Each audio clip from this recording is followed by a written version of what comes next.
You're listening to the Run for Your Lives podcast.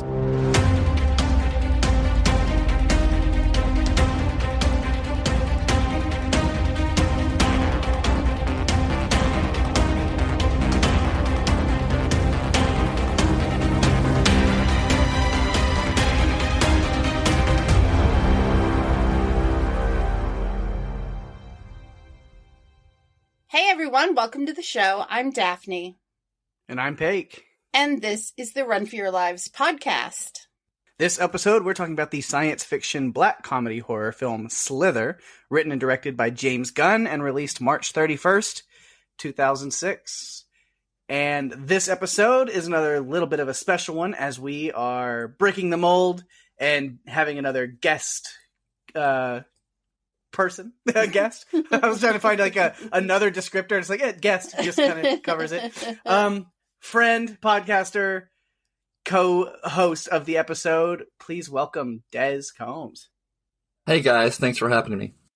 Yeah. Having me. We're so glad to have you on this episode. You actually suggested this episode. It was on the list, but I hadn't really been thinking about covering it this soon. And then you just said, hey, I want to do this one. So we brought you Well, in. I heard you mention it, like really briefly. I'm like, I'm in. Yes. We'll do it.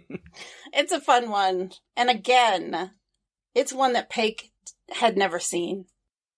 There's a lot of movies I haven't seen, so Yes. it's easy to do that. It seems like every week we do a movie, you haven't seen it. Like more recently, it's been like that. And I think it's great because we get to open and broaden your horizons to all the excitement and wonderful movies that are out there. Yeah. Good time. So Des, without getting too much into specific points and stuff on this movie, why did you pick this one? Why is this the one you had to do with us? I just love this movie. It was so goofy. At the time, I didn't know who James Gunn was when it came out, because pretty much no one knew who James Gunn was. I was already a fan of Nathan Fillion just from some little projects he had done on TV and stuff like that. And it was just so goofy when it came out. And I always liked zombies and alien invasion movies, so I was all in. Yeah. It was only a matter of time before Des joined us as a guest on this podcast because he does love this type of movie. And it's our jam. Absolutely. And so, of course, with a guest, our format's a little bit different. We like to do just kind of a top three, even though I feel like this week, the way our notes, since we lightly talked a little bit before recording, the way it looks like our notes are kind of set up, it's still going to be kind of just a back and forth on character driven stuff. And we'll see where notes go, but it's just going to be a conversation, I really feel. But I'm glad I get to go last and just play cleanup hitter tonight. That'll be fine. So yeah, it'll be a little bit different with a top three format. But before we get into that, Daphne always has her awesome, fun behind the scenes things to kick us off with. Yes. Well, this week I have a few things to mention. It was filmed in Langley, Cloverdale, Surrey, Vancouver, and Abbotsford, British Columbia, Canada. This was the film that introduced the world to the amazingness that is James Gunn. Although 2 years prior, he did write the script for Zack Snyder's Dawn of the Dead remake, so we kind of learned a little bit about him before this one, but this really kind of, I guess this was the one that put him front and center as the leader of the movie. Mm-hmm. We did cover Dawn of the Dead on a previous episode this season, so you'll have to check that out. He has brought us so many wonderful things since then, including Guardians of the Galaxy 1 and 2, and most recently The Suicide Squad. And he's behind this charming little TV series called Peacemaker. Do you want to taste it? I don't know. Do you really want to taste it? No. But I love him most of all for giving me this wonderful little film called The Belko Experiment. There were a few people in this film that were also in Belko, so it was kind of cool. James Gunn's one of those directors who has his go-to people he likes to use in a lot of different projects. Michael Rooker definitely being Absolutely a big one. Definitely. In fact, I think Michael Rooker has been in every single thing that we have mentioned that he directed so far. Yeah, I think so. I think so. Except for Peacemaker, but that's a TV show. Movies.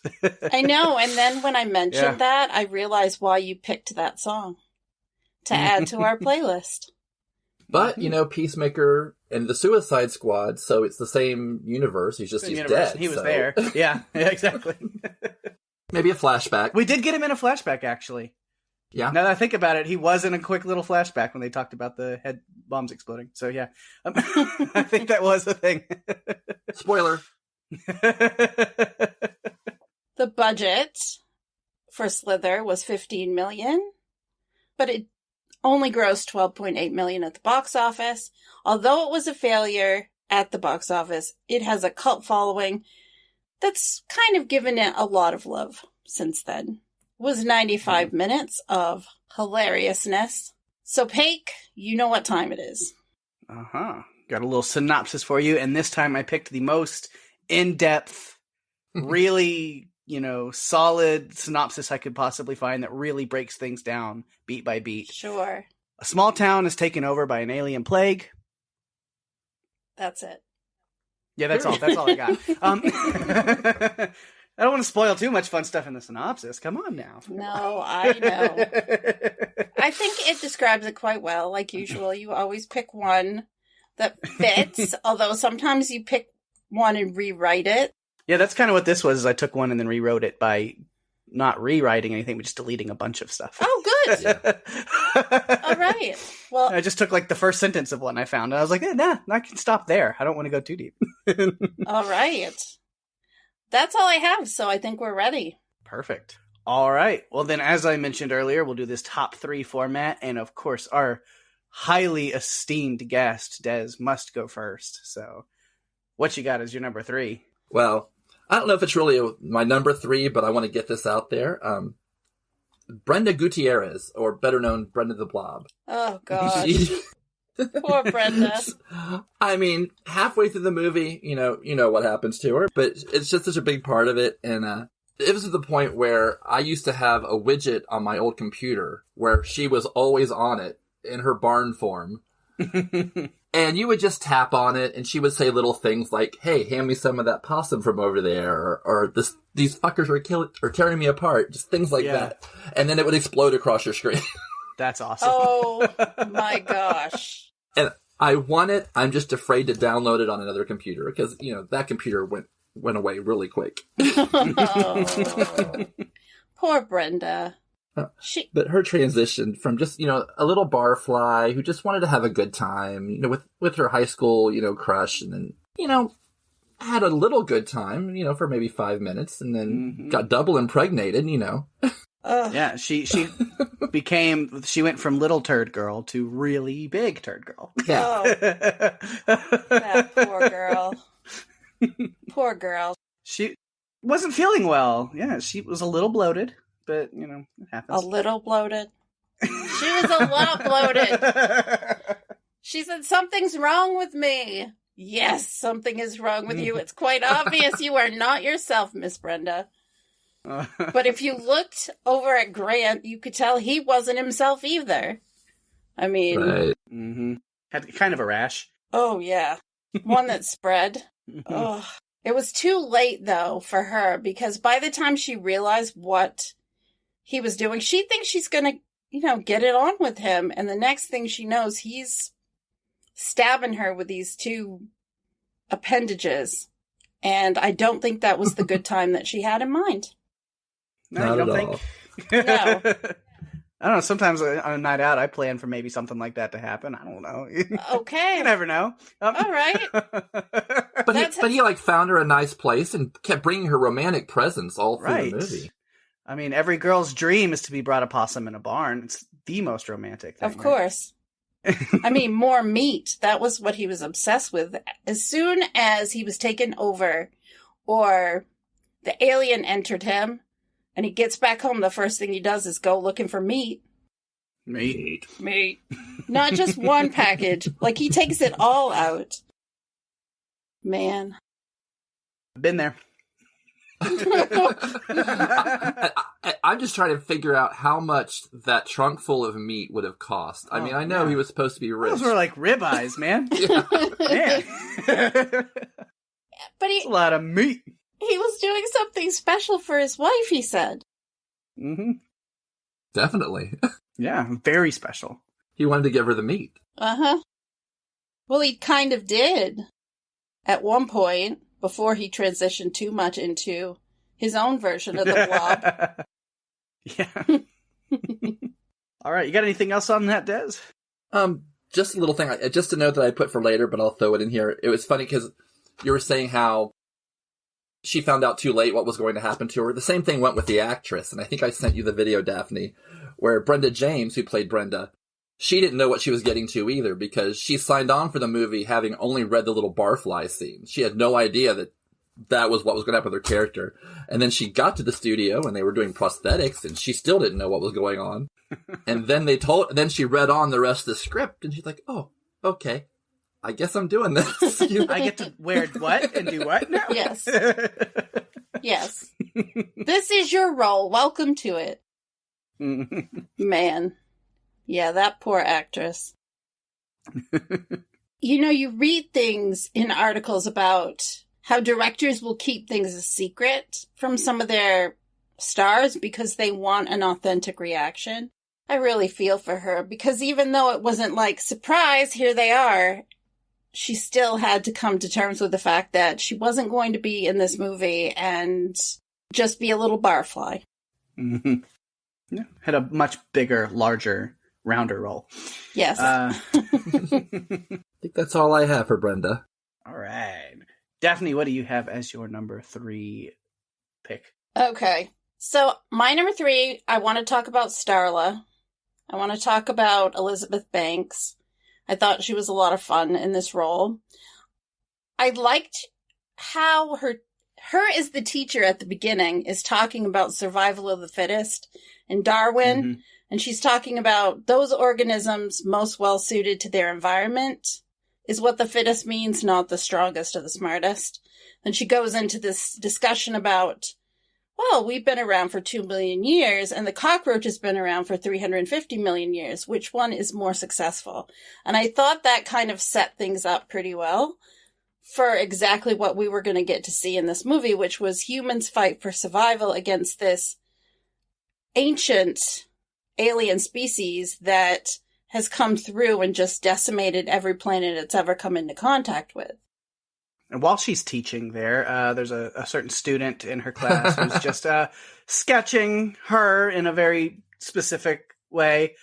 Did you recognize the young actor who played that drawing boy? Oh, yes. You mean young Dustin Milligan? Yes. That is, our very beloved Ted. Ted. Schitt's Creek. Yes. I was so happy to see him. And of course, he also plays the character of Josh in a newer show called Rutherford Falls, which I highly recommend. I haven't heard of that. It's with Ed I Helms. haven't heard of that either.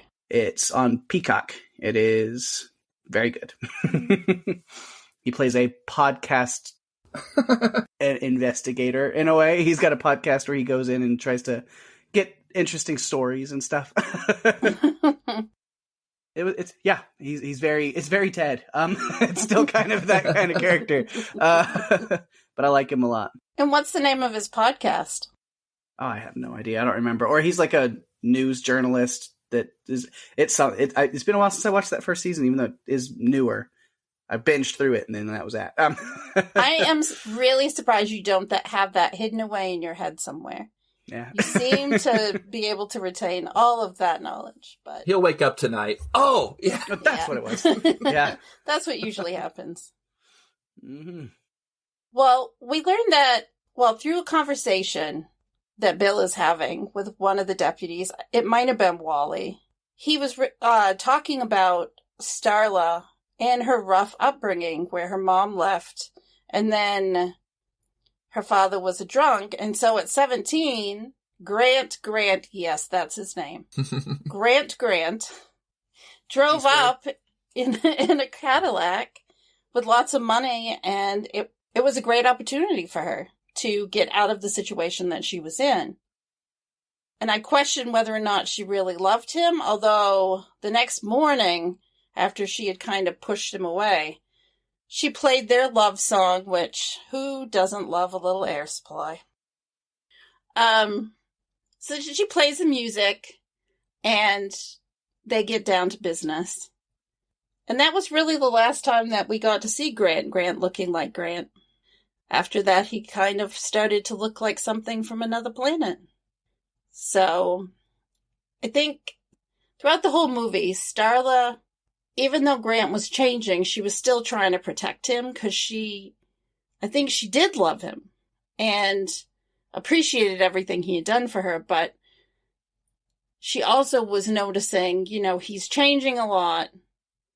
She wanted to try to save him, but then when he actually attacks someone and splits them in half, I think she realizes that's it. She's not going to be able to redeem him from that because the officers kind of go after him.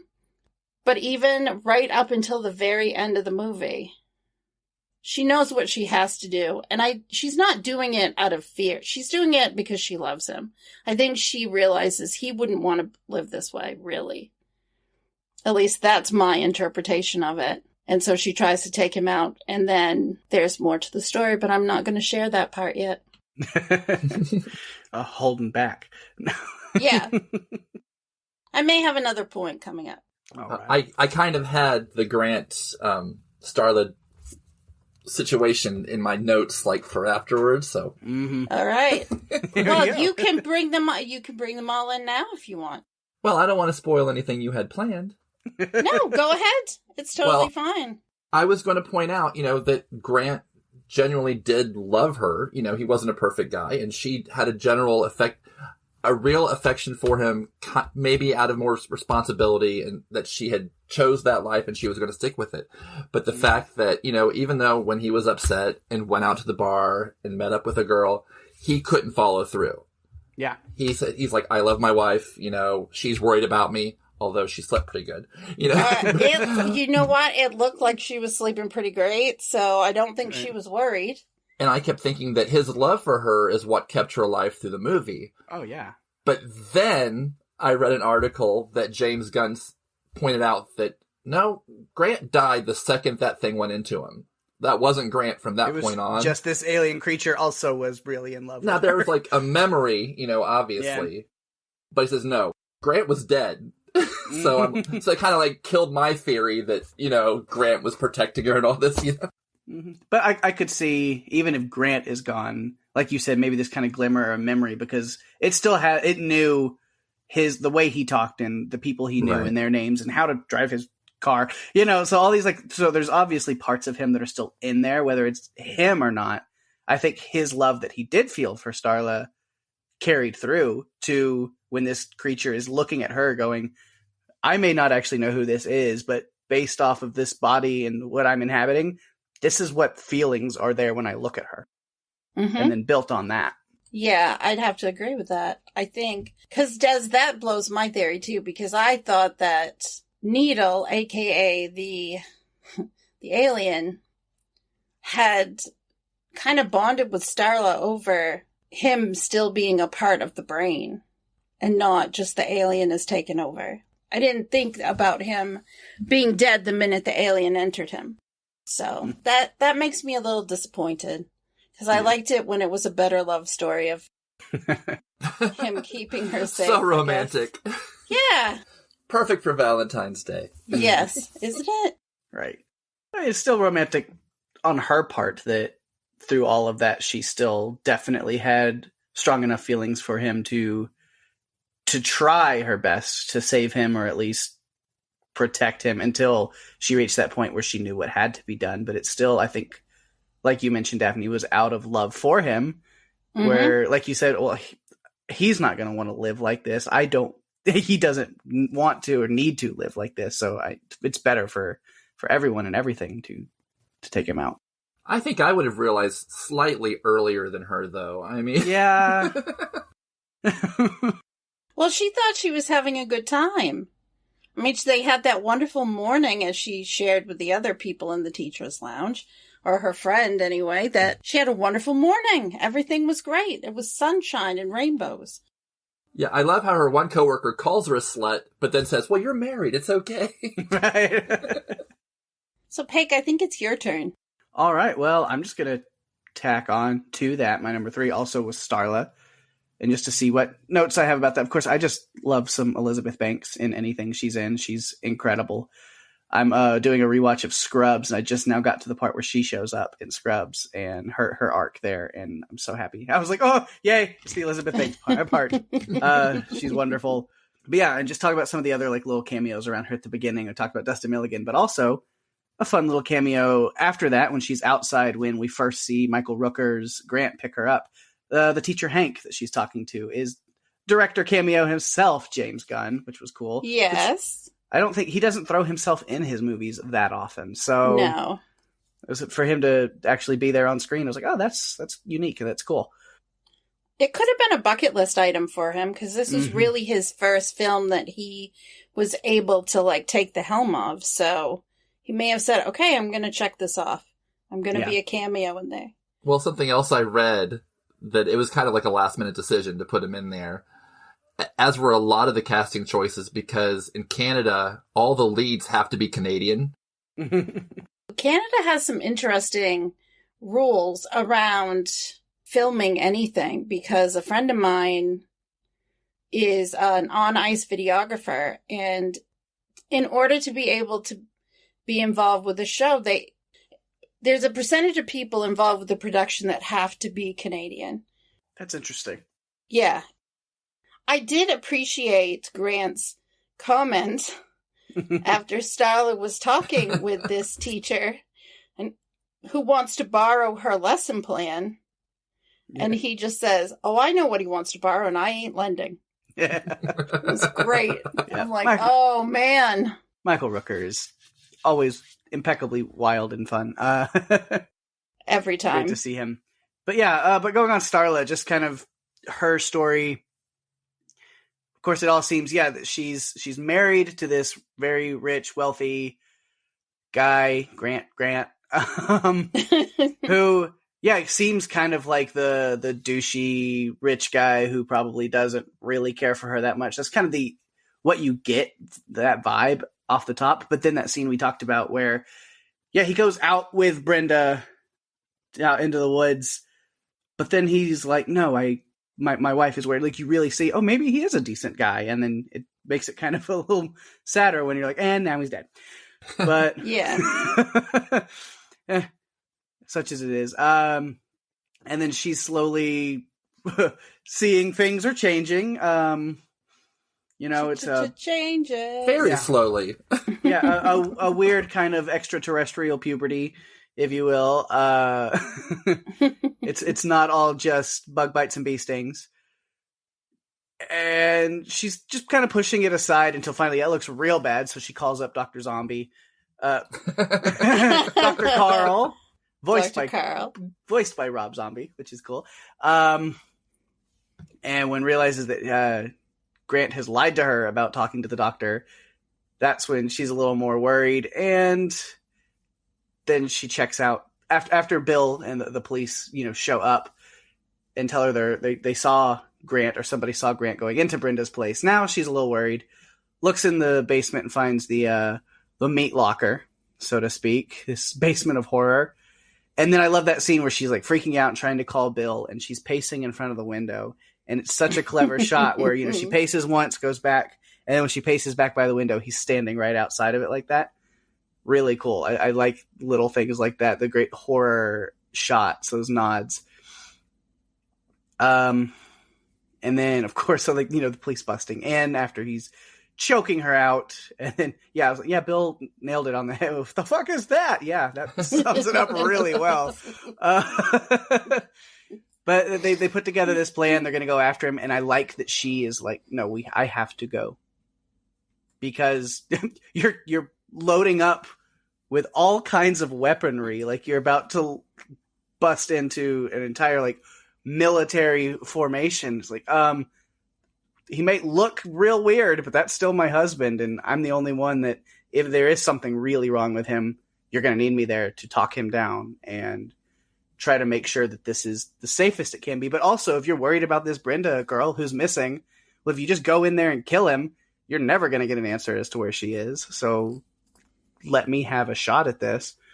But then through all the process, she realized there's kind of, maybe a little bit of, lost cause to that when he's slicing people who are heroically trying to do the right thing in half. and Yeah. impregnating police officers with all kinds of crazy, turning Brenda into a literal baby boomer. Oh, Pake. And then realizing there's a whole crazy hive mind thing that goes on with these alien possessed people, where we have all of these different people saying their Grant and calling her Sugar Plum, and that's quite a lot to go through, for sure. And she starts taking over, because I love, when Wally's just like, but I am Grant, you wouldn't kill me, blam. Yeah, no, that's not going to stop me at all. She has to take out a few other of them. I was like, yeah, I know, marriage is supposed to be till death do us part, but how many of them does she have to kill till they take a hint? Yeah. But they do finally snatch her up. So while Jack's joining a bunch of very hungry people in the basement to become the next bunch of boomers, Starla's upstairs as this beautiful bride to the alien legion, preparing a weapon for herself, just for this less than romantic rendezvous with her horrific blob creature that was previously her hubby. I have to applaud her for trying. She does a really good job at playing to his senses of loneliness, and you really see in the creature's eyes, her husband's eyes, that he was falling for it. I was like, oh, she actually does love me, and she'll be by my side as my wonderful blob queen for eternity. And no, stab. No. Doesn't quite work. And then she just gets whacked around for a while, but luckily Bill, who has been crushing on her forever, comes through with his propane plan. Kylie, not as much help. She just gets sofaed, but she survived that, so that's good. Well, Kylie actually brought a lot to the table because she partially bonded with one of the slugs, so she was able to get some of the information that they needed in order to be able to fight. Oh, definitely. I mean, she had the psycho family from hell after her outside her car. They were all, they're that is not the family fun day she wanted. No, definitely not. There's no excuse not to be with your family. This is family fun day. Uh-huh. No. Just the look of her one little sister's face in the window. Just this huge grin while she's talking to her. that kid was awesome. She understood the assignment. Yes. Yeah. She was very, very creepy. I loved right after that when Kylie gets out and runs over to be with Bill. Bill's talking to them, trying to find out, hey, what's going on? You don't look so good. Poison ivy out back, maybe. And the girls in unison, channeling The Shining, say, we're itchy. Yeah. It's like, oh my gosh. Oh, so campy. Yes. But yeah, that's I think all the notes I had on Starla's arc, her story. Two things about Starla in the house scene that kind of go to the willing suspension of disbelief in a movie about, alien slugs taking over the world. Okay, so when she's passed out and they all take her upstairs and get her all ready, all the doors get locked behind them, so they're all yelling to let them in and all that. I'm like, weren't you guys all up there? You put her there. Yeah. And then her immaculate negligee does not get a drop of anything on it while he's got his tentacles all around her and nothing. It's pure white until the meat explosion that happens later on. Then she's covered, but up until then, not a blemish on that thing. All the blood that was on them rubbed off while they were hanging all of the beautiful picture collages all over the walls. That must have been what it was. Was it the blood that was holding them into place? Probably. Because that would have been a lot of glue. Yeah. Yeah. But yeah, so that's what I had there. So Des, what about a number 2? Okay, so some of this has already been stepped on. There's about foreshadowing in the movie. So, of course, there was, Starla teaching the class about Darwin and all of that. But also, when Brenda's talking about her sister, she says, my sister Megan was a big old cow. Well, not very nice, but, she'll understand later. And one other thing, which I don't know if this was really supposed to be foreshadowing, but it clicked in my mind. The karaoke night, when the girl is singing The Crying Game, which was a movie about, there's a cross-dresser in it. I don't want to be incorrect, but but the whole point was someone falls in love with someone not knowing their real gender. Uh-huh. So I kind of like applied that to where you're not really seeing what you're seeing. Grant's possessor is pretending to be Grant. So I just kind of thought that was maybe a little bit of foreshadowing there. Interesting. Yeah, that karaoke scene, I was I was just like, this lady is very focused on her karaoke performance. She sure is reading those lyrics to a tune. You have anything else? I think that was all I really noticed. Well, I want to bring up a little bit about the crazy mayor. Because he... What a ball of sunshine, right? No, he's a douche. Okay, let's be honest. He's a douche. Right from the start. When the whole thing goes down, he goes in to see Bill. And he's talking about being at the town council meeting and someone lighting a Roman candle in his ass. And Bill responds with, Jack, your leisure activities ain't my business, which I thought was funny. And then the mayor says, no one wants to go hunting in a town with a pet murdering kidnapper in it. I think James Gunn, even from the very beginning, his dialogue is always, it's hilarious most of the time. I mean, he always... connects things that probably shouldn't be connected. I mean, what we didn't get to see in this is the breakdown of the community going against, or the mayor going against Bill, like we do in some of these other movies that we've covered, where, Bill, in theory, would go in and say, we've got to do something about this. And they would just say, oh no, this Deer Cheer is coming, or something like that. Mm-hmm. We can't cancel Deer Cheer. Man, Deer Cheer, this big deer hunting season starting, party and dance. How perfectly Southern. I live in East Texas. I am used to things like this. Really? We've talked about this before. So I feel like we didn't get to see stuff like that because that is the norm in some of the movies we've covered. Instead, the flip side, we are getting the mayor coming in. You've got to do something about this. We have to do something about this.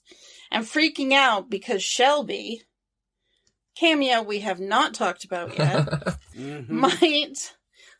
might spread the word because she must be the town gossip. At the time, Jenna Fisher was married to James Gunn.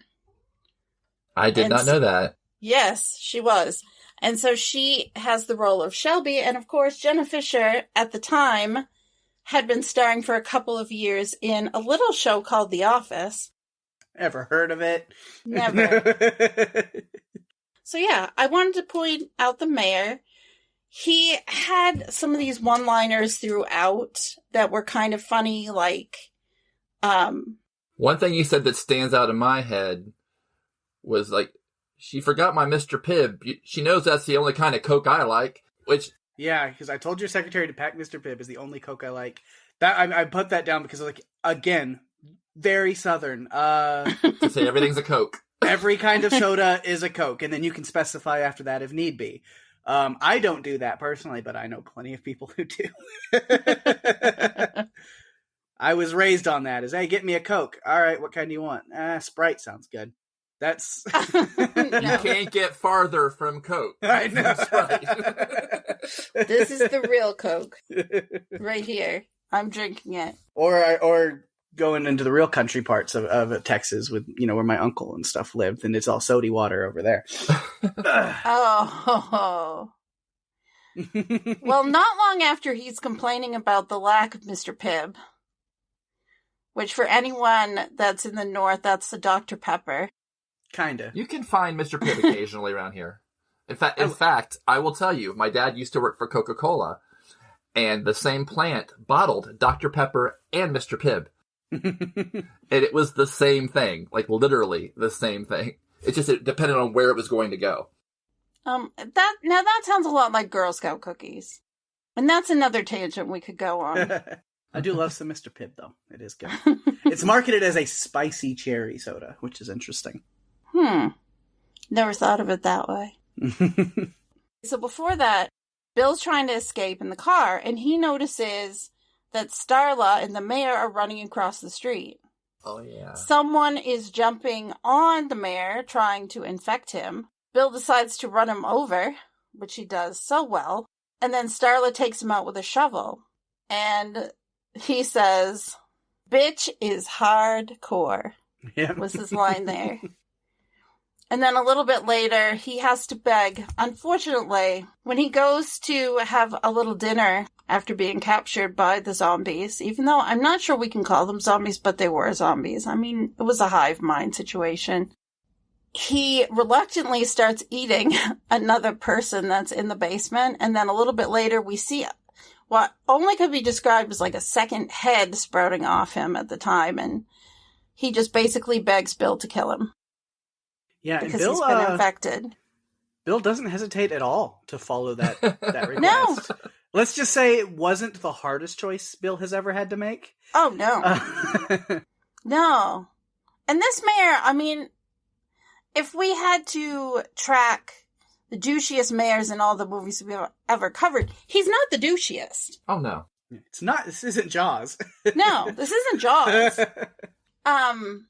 But that was very good. He was very quick, yes, to dispatch him. And then it was gone. Mm-hmm.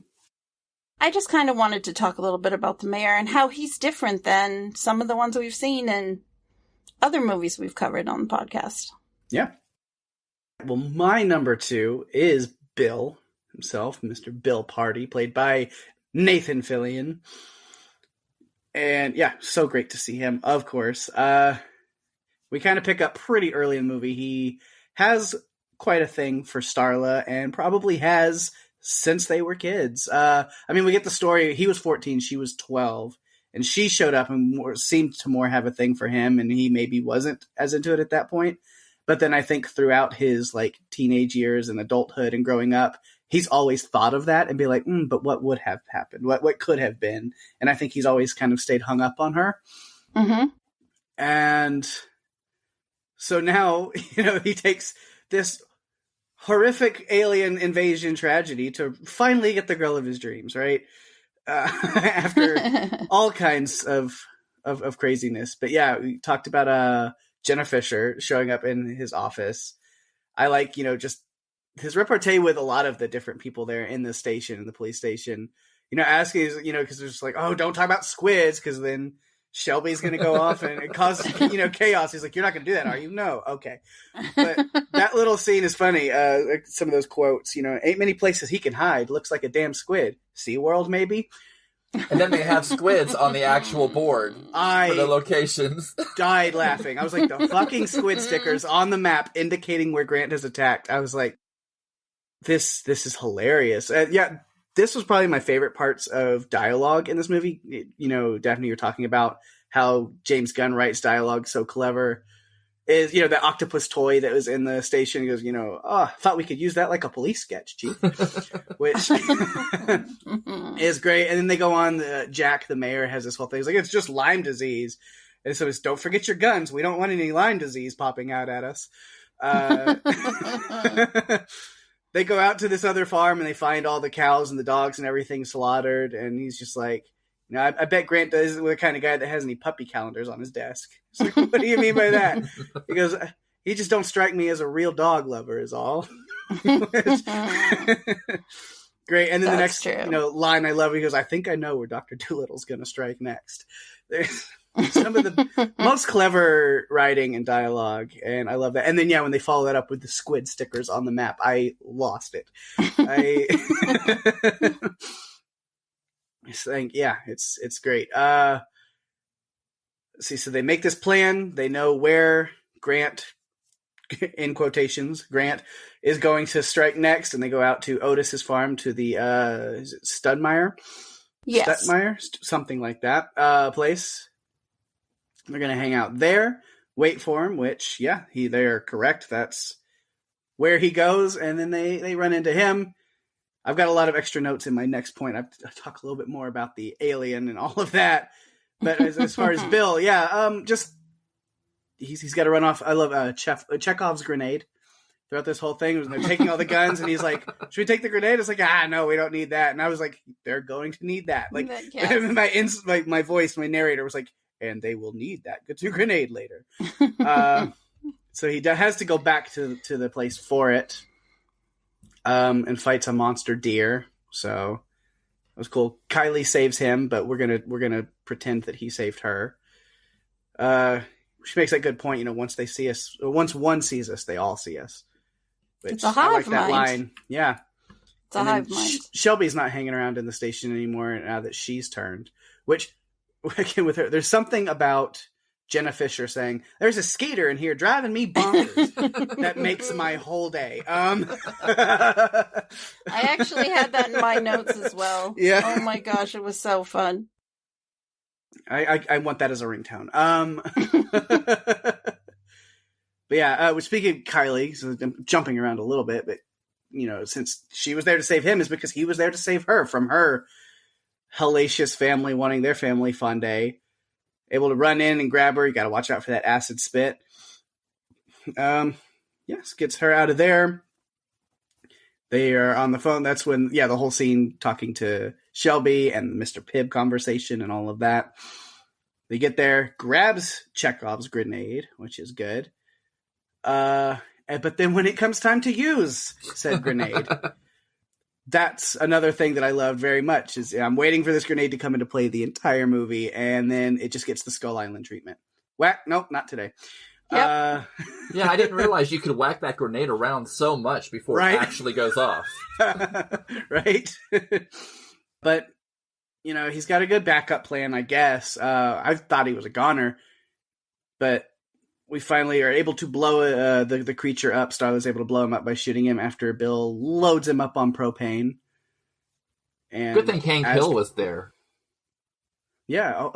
if Hank Hill was there, this would have been over in 10 minutes. Yes. And luckily, something that Kylie said about the hive mind was correct. And once they killed the main creature, the main alien, then the rest of them died. So that's lucky. Well, mostly to be determined. Yes. Post credits. ... Yes. But yeah, I definitely thought he was a goner, but then they make up some kind of like, oh, you have to have both things in you for it to actually infect you and kill you. And well, it's like, Kylie saw that when she was bonded, too. Yeah. I mean, she did. Back when she was bonded to that one that was in her mouth and wanted to stay, but she got rid of it. And then... using those fancy nails that her parents didn't understand. But she finally took it out, though, with a curling iron. Yeah. But I guess, you have to end it. Even though it's not very explicit, yeah, Bill and Starla are winding up together at the end of this movie, obviously. So they walk off into the, not sunset, sunrise. Which I have a problem with. Why are they walking down the road? There was a truck right there. Multitude of cars they could take. No one's I had that same thought. I was like, oh, they're walking to the truck, and they're still walking. And still walking. Oh, a few miles to the next hospital. Okay, well... They're not 10 years into an apocalypse where things wouldn't work anymore either. Right. Like, they could have got in it and driven. It doesn't make any sense.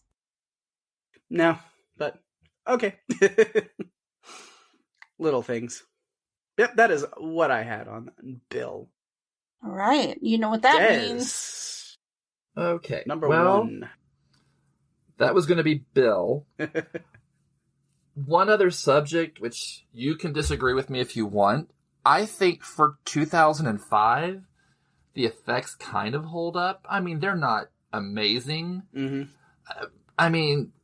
But for the time being, I'm assuming it was mostly practical. I think they did a really good job. Yeah. I mean, there was definitely, with the worms, there's a lot of CGI use.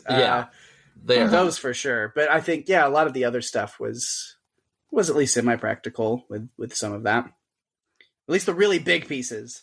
When Grant was slithering across the field, that was practical. In fact, there were 3 people credited on IMDb as Diseased Grant Part 1, Diseased Grant Part 2, and Diseased Grant Part 3. That's cool. And Brenda, that was pretty much practical, Brenda. I'm thinking. Oh, man. Mm-hmm. Exploding Brenda. Build some kind of giant balloon thing, have her stick her face out of it. Yeah. Yeah, that was... Poor Brenda. R.I.P. Brenda. That's pretty much all I've got for that. I mean, just the effects in general, for the time being. Yeah. Some interesting stuff. You can see what James Gunn can do with a bigger budget. Yeah, yes. for sure.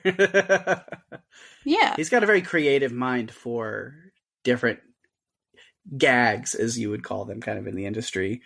The different effects and practical sets and creature stuff. He's got a really good mind for it. All right. Well, then that comes to me with my number one. I want to talk about Bill and Wally, dynamic duo. So much fun. Wally sees right from the beginning that Bill's got a thing for Starla. And he's like, surprised you can lift a mug. You've been carrying that torch for so long. Whenever they're out and about, he always has something really funny to say. Because even when they're in the barn with poor Brenda, Bill's like, we're going to get you to a hospital. And Wally's like, what the fuck are they going to do with her in a hospital, Bill? And it's true. Right. It's like, how do you even get her there? That doesn't make any sense. So I was really disappointed when poor Wally got infested with a worm. And then he has that wonderful conversation with Starla as Grant, which was ridiculous. But I really liked them as a team, and I was really disappointed when he met his end, because honestly, I think the last time I saw this movie was probably 10 years ago or more. And so I forgot some of the different things that were in it, but I really like they just had a really fun dynamic together. They do rock, paper, scissors to enter the barn. I mean, that reminds me of another duo that we love so much from Tremors. He's a dirty rock, paper, scissors cheater, though. So I really like that duo. I know that a lot of focus was about Starla and she should be with Bill and the love story maybe. They never had any, they didn't kiss, it was really, the love story in this was mostly Starla with Grant. So if they do end up together, which they do in your universe, Pake, they really didn't have any romantic scenes in this one, no, I don't think. Well, she does kiss him before their long walk to the hospital. Well, that's true. Their trek, their long journey. Yeah, that's great. Yeah, so that, I like the comedy between the two. James Gunn, again, he really knows how to build these worlds and put characters in that can really play off each other really well. Yeah. Yeah, sometimes when you have an office space or a workspace in a show, you don't really feel like they all know each other and know things about each other. When you go into there and they're all going back and forth, you can tell that their characters have known each other probably most of their lives. Yes. Although it was weird. Oh, what was it? At some point, somebody has to tell Bill who somebody was. I forget what it was now, but I'm thinking, this is a kind of a small town, Yeah. You should know who everyone, yeah. You should know everyone at that point. Yeah. Which, it was also kind of weird to me, in this small town, how varied the racial profile is. I mean, like, when they're at the actual deer cheer, there's a lot of different races in that hillbilly bar. Right. You know? Yeah. Yeah, definitely. There were a lot of different types of people that made up, what was it, Wheelsy? Wheelsy. They never state, like, what South state. Carolina. Is it South Carolina? I missed it. So, yeah. No, you didn't miss it. I read it on Wikipedia. Okay, yeah. So I was like, I don't think they mentioned it in the movie. But, No. Yeah, it's very Southern. Yeah, for sure. I picked up on that. Are you sure? Are you sure? All right, Pake, it's your turn. All right. What do you got for us? Like I mentioned, I just want to talk about the creature, the alien, the thing, the them, the legion of Needle. Whatever names you want to give it. Whatever it is, it came from space. Exactly how fast it came in, we may never know. Because it came in behind Wally. He wasn't there to track it. Nope. I don't know if he could have guessed that Right. one No. accurately. No, probably not. Yeah, let's see, because we've gone over a lot of these notes, but I mentioned, with Grant finding the thing, this creepy little blob thing, shoots that barbed worm thing into him and takes over his brain. And then this alien parasite that takes over his brain seems to slide right into his life pretty easily. Just some changes at first, like an extra affinity for meat and piles of leaves as beds, but that's fine. But That was funny. I thought he was making a nest. experiencing all kinds of new things about the human anatomy, his own and his wife's. So special. Then he starts sprouting some new appendages, and I think at first he's going after Starla with that, but there is that little tinge of love and that connection that we were talking about, to where he's like, I can't do that. And then there's still that like little memory that fires off in his brain. Like, oh, but what about that crazy chick from the bar? So he goes and hunts her down instead. And the timing, I thought another one of those really clever choices of the timing of this attack on Brenda, with the mayor's countdown and saying, "Let the hunt begin." As that happens, I thought that was really cool. Oh my God, yes. Very, very clever use of dialogue and timing and shots. And then after that, he starts looking real rough. Real rough. And it just gets worse. From bumps on his head to being this whole squid-like slimy blob monster. We just see him evolve throughout the movie, cutting people in half, destroying animals left and right. And then finally he leads the people to this cabin where Brenda is hanging out, just sitting there. And a million little alien worm monsters explode out of her and swarm the group.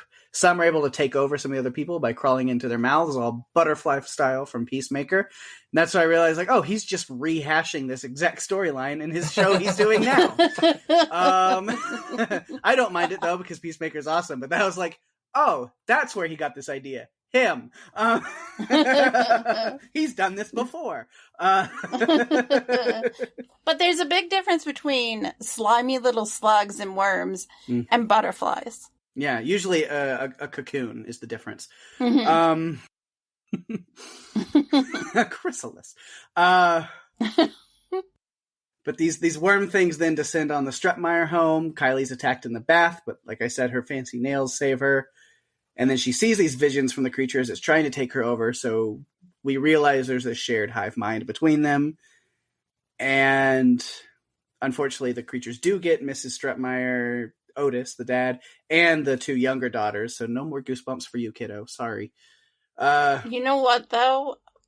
When the mother was saying, "Good night, sleep tight, don't let the bed bugs bite," I said right to the TV, there's something much worse than bed bugs. Right. Close that damn window. I know. This movie makes you not want to sleep with a window open ever again. Right. Or close your eyes in the bathtub. Yeah. Which that bathtub scene reminded me of another movie from 1984. I think it was 84, Nightmare on Elm Street. Yes. So, yeah, it's great. Kylie's got to make a jump for it off the roof, tuck and roll. And then the worms just got to start taking over all kinds of people over town. Not only people, but we see as Bill has to fight it off in the police station, the worms are also getting into the local deer hunting spirit as well. So that's nice. They just want to fit in. That's really what this is about. And yeah, just a matter of fact, till those infected are rising, Wally's at first, and then he's apologizing for hurting Starla as Grant. That's where Starla realizes this hive mind thing. It's all one creature, but it has these feelings for Starla and feels love for her. But its own nature. There's a lot of discussion about, but it's my nature, and it was my nature, and but your nature, this is what you've become. There's a lot of conversation about that. But you could see that as Wally thinking Grant is talking to Starla, that it does kind of feel this remorse a little bit for the things it has to do. But at the end of the day, it's like, but, it's just what I do. Yeah, it's my nature. So this thing I kind of could describe as a planet killer, at least planet populations. We find out through what Kylie saw that it just kind of goes around world to world, planet to planet, assimilating different worlds into its consciousness. And then what it doesn't assimilate or impregnate, it just uses as food. And then once it kind of uses up whatever's on one world, it's like, all right, back to square one. Let's blast off, I guess, somehow to another world and start all over again. And so then we talked a lot about the scene where they take the thing out. And I just by impulse now, I always finish credits to a movie. When credits start rolling, I never turn anything off anymore because I live in a day and age where you never know. Yes. And I'm glad I did that with this movie because I'm sitting there like, those credits rolling and I'm like compiling my notes for our recording right now. And I'm like, all right, cool. Everything's good. And I start like kind of doing other stuff on my phone, scrolling Facebook. And then it was like, boom, screen. I was like, ooh, there's more. And yep, they give us just a little post-credit sting of, maybe it's not over. Maybe we get a kitty cat, revolution. Or maybe that was just the cat killing the last worm. That could also have been it. Yeah. Yeah. But that is what I had there. Wow. So with our top threes done, Des, do you have any extra notes? Give us anything and everything you got. Let's see. Did anybody notice the name of the funeral home? No.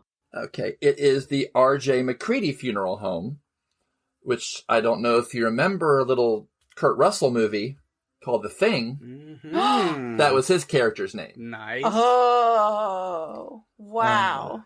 And just while you were talking, Pake, I started thinking, like, how did that actually get here? Because, okay, it takes over the whole planet. How does it get to the next planet? It just shoots itself into right, space. exactly. That takes a lot of energy. Or is there a spaceship up there somewhere shooting these things down? Yeah. I don't know. They don't explain that. Just don't ask questions. Just take the movie. Yes, accept it. I think that was all that I had. Yeah. All right, I'm looking. I think I've covered everything that I had. Oh, one funny quote by one of the deputies that was out in the field looking for Grant. He basically at one point when he sees him for the first time says, "He looks like something that fell off my dick during the war." I forgot about that. That killed me. That killed me. Yeah, the only other note that I had that I didn't cover or talk about is looking at the, at the beginning, Starla standing outside of the school. The school marquee, we see, I guess, the name of the school mascot is the Cooters. Yeah. Why?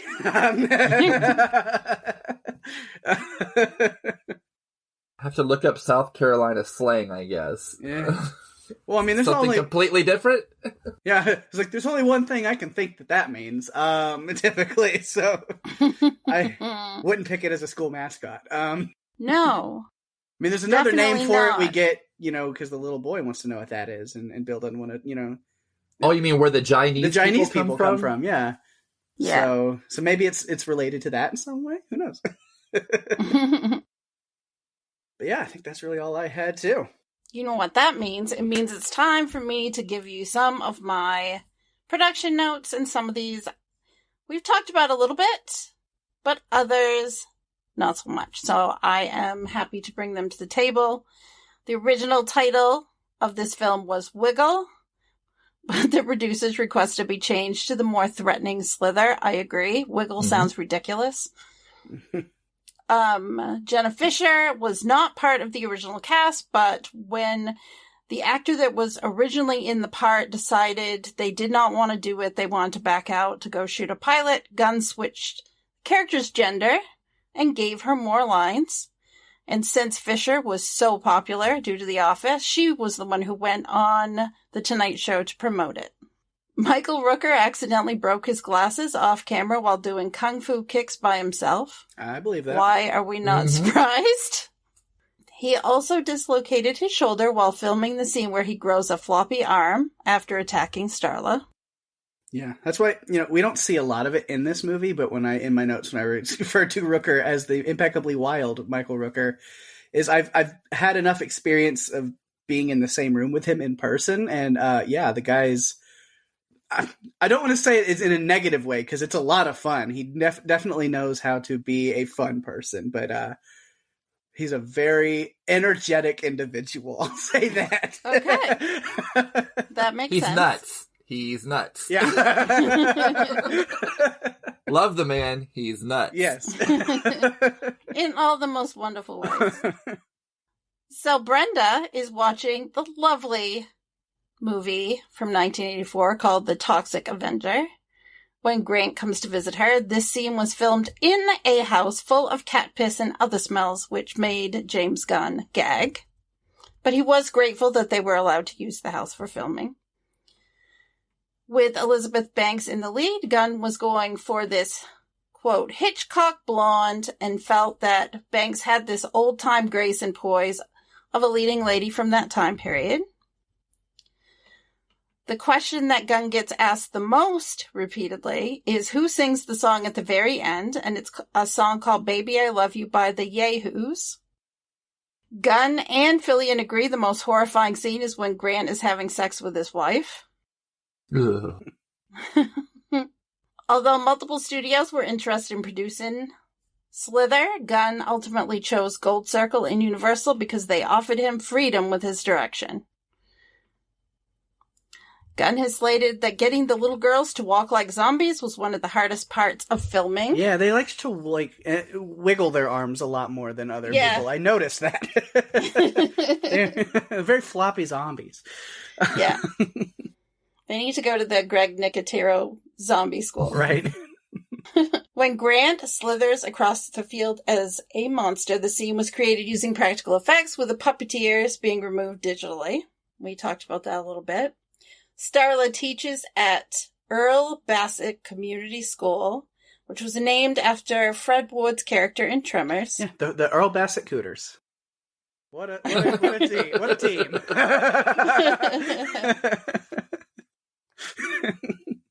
Nathan Fillion was cast about a week before they started shooting. Dang. The bathtub scene with the alien slug swimming towards Kylie is definitely a reference towards Nightmare on Elm Street. Gunn was majorly influenced by David Cronenberg's 1975 horror movie Shivers, which I have never seen, but I definitely want to now. And finally, the voice of Dr. Carl, who Starla talks to on the phone when she's concerned about Grant, is voiced by the one and only Robert Zombieson. Esquire. Robert Zombowitz. Is that what it is? No. The third. No. No. And that's all I have under production notes. Awesome. Well, Des, thank you so much for coming on, talking Slither with us. It was great to have you. We might have you for feedback later. I say that every time. Usually we don't, but but you never know. Could happen. But just in case, I know you don't really podcast around too much, but maybe you've been up to some other stuff, or even if you got anything to plug, even if it's not something you're doing personally, if you just want to give some shout outs to anything else you're really into right now. What do you want to say? I am just so behind on everything because all I watch anymore is South Korean TV series and movies. It's all there is right now. We're big fans of South Korean TV, movies, whatever they're putting out. It's just fantastic. And food. No. And food. No. Here I on the finished podcast. We Are All Dead Here, which was really good. And then I started watching Sweet Home, which is a couple years old. It's very different from from the other one. I'm enjoying it, but it's very different. But they're just pumping out good stuff. Absolutely, They are. Talking about South Korean stuff, because we've covered some stuff over here on Run for Your Lives. South Korea, a number of things. Bong Joon-ho from The Host is, he's on my top 5 list of directors right now, and I mean, Parasite was incredible. He won Best Picture at the Oscars with that one. So yeah, South Korea is doing some really, really great stuff right now. They have definitely been, planted their flag in the movie industry and TVs for sure. Squid Game, come on. Yeah. Squid Game. Right. I know. Yeah. Usually if there's something that's taking the world by storm, it's one of their TV series that's different than anything we've ever seen because they can put things together using original thought. It's different ideas or different spins on ideas, stuff we haven't seen before. And I think I just gravitate toward that. I want to see something different. And I don't want to blanket it or anything, but the South Korean creators, they get you invested in the characters really quick. Yeah. And get emotionally drained by the end of a series. Yeah. And they're all like sci-fi and gore and horror movies, and you're getting bawling in tears, Yes. Yeah. All of Us Are Dead. I haven't finished it. I'm about halfway through, and you do get invested every time. Like, I remember Squid Game, there was one particular episode that I cried and cried and cried. And All of Us Are Dead, every episode there's something. Once you get partway in, it's just, it tugs at your heartstrings. I have not watched it yet, but I'll have to check it out. My only Korean thing super recently is I went to a great Korean chicken restaurant in Dallas yesterday. That's about what I can what I can contribute to this. It was absolutely delicious, though. And Daphne, next time you're down in Dallas, we're doing that place. We so have to. Excited! Already looking forward to it. And Des, if you ever come in Dallas, we'll do it too. I would love to go to Texas just once, Well, when things aren't so politically charged, maybe. Yeah. There's that sometimes. But yeah, it was great having you on, and hopefully we will catch you around soon. Thank you. Oh, you know what that is? Man, speaking it's of that sound. Wondering what other people have to say about this movie. Let's check it I out. hope lots of things. All right, first off, this week on feedback, as has kind of usually been going on, I don't mind it. Got a little bit of extra feedback from our movie last week, which of course was Little Monsters. And Daphne, I'll let you take that. All right, our good friend Tony sent in. I just finished Little Monsters. When you said you were covering this, I thought you were talking about the Howie Mandel monstrosity. No, Tony, we are not covering that here. This is not that. I hate slow-moving zombies. I do like Neil Diamond, so this was a win. I'm going to now listen to what y'all thought. Thanks, Tony. She also recommended Amazon Prime's Wolf Like Me TV series that also has Josh Gad in it, and it's helmed by Abe Forsyth, who did Little Monsters, so I've got to check that out. Check that out. Add that to the list of all the 20 other shows that I'm trying to watch right now. I'll get to it. I will get to it. So many good things. All right. But our feedback this week, also from Tony on this week's movie, on Slither. She says, ew, this one is gross. I watched it once in the movie theater when it was new, and I hated it. I honestly don't remember much. My survival instincts must have kicked in and wiped all details from my memory. But I do know I'm not going to do a refresher watch, but I hope you enjoy. Have fun. Fair enough. Tony, I hope you listened to this episode so you could kind of, hear what we thought at least. Because we did have some fun, I think. Yeah. All right. Well, to submit your feedback, go to our Facebook page at facebook.com/runforyourlivespodcast. You can email us at runforyourlivespodcast@gmail.com. Tweet at us at our FYL podcast or reach us on Instagram at runforyourlivespodcast. If you're enjoying the show, tell your friends.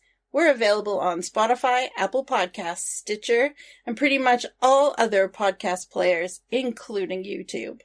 Go to runforyourlivespodcast.com for all the links you'll ever need and give us a review on Apple Podcasts, as that's the best way to share the love and get us out there even more. We really appreciate it. Absolutely, we do. And speaking of sharing the love, of course, I always like to give a couple shout outs to some stuff going on in the podcast universe around us. My other podcast, Strange Indeed, we are still blasting through season 3 of You on Netflix. We are like past the halfway point. That's what we get when we're doing 2 episodes a week.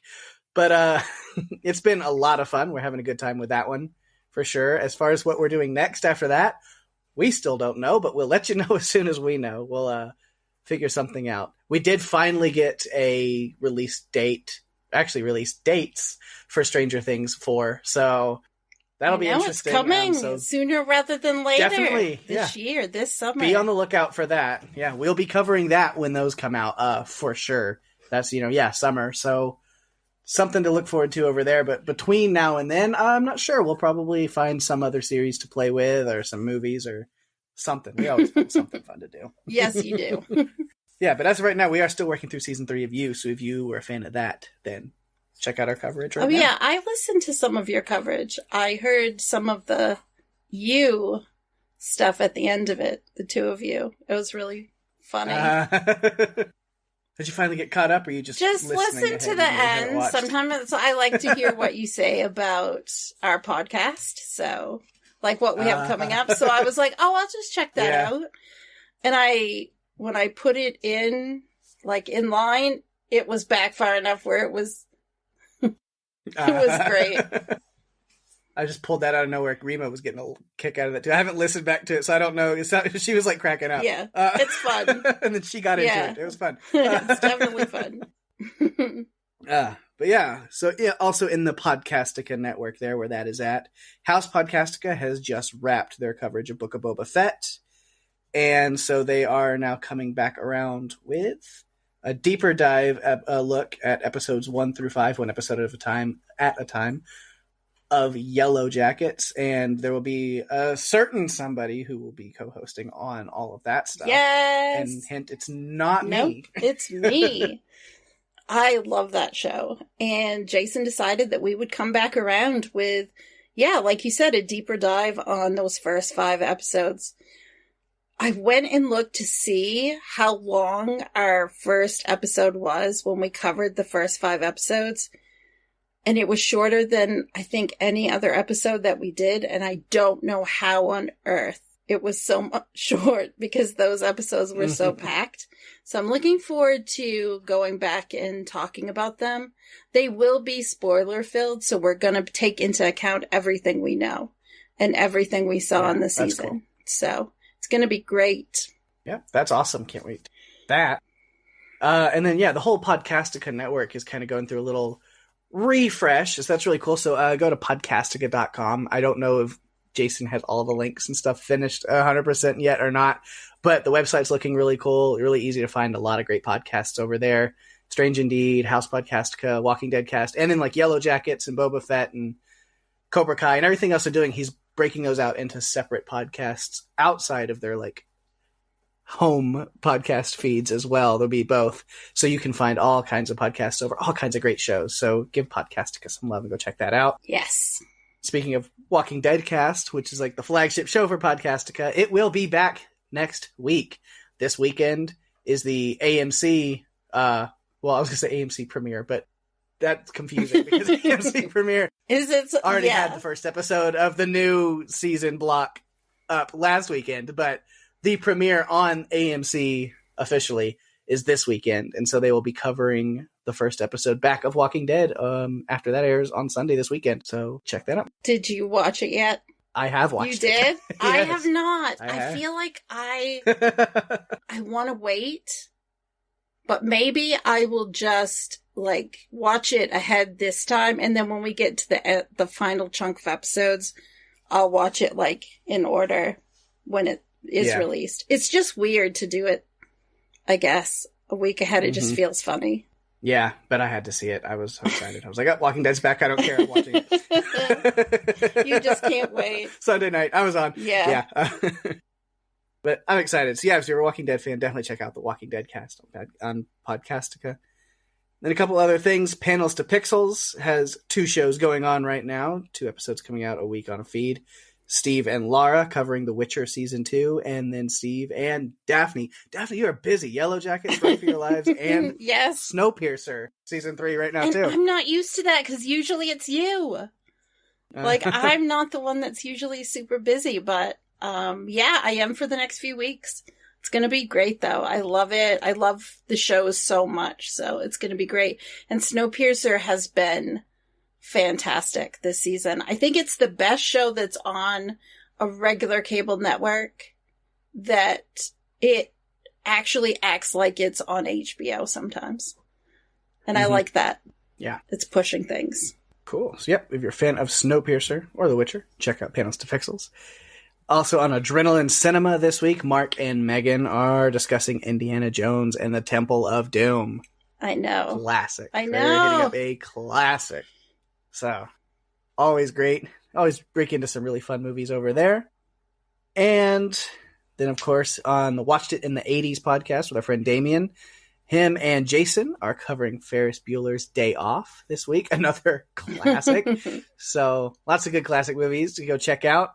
And yeah, that's all that's going on right now. So go check out all those podcasts if you need some more great like TV and movie podcasts.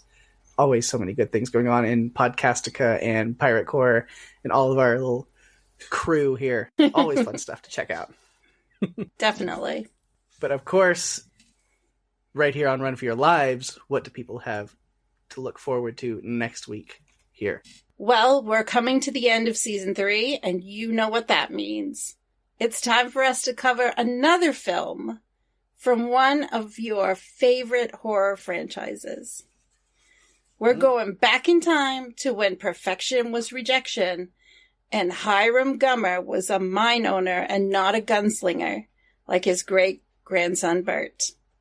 Join us as we discuss the 2004 direct-to-video film Tremors 4, The Legend Begins. Yay! Another Tremors installment. Yeah. Always a lot of fun.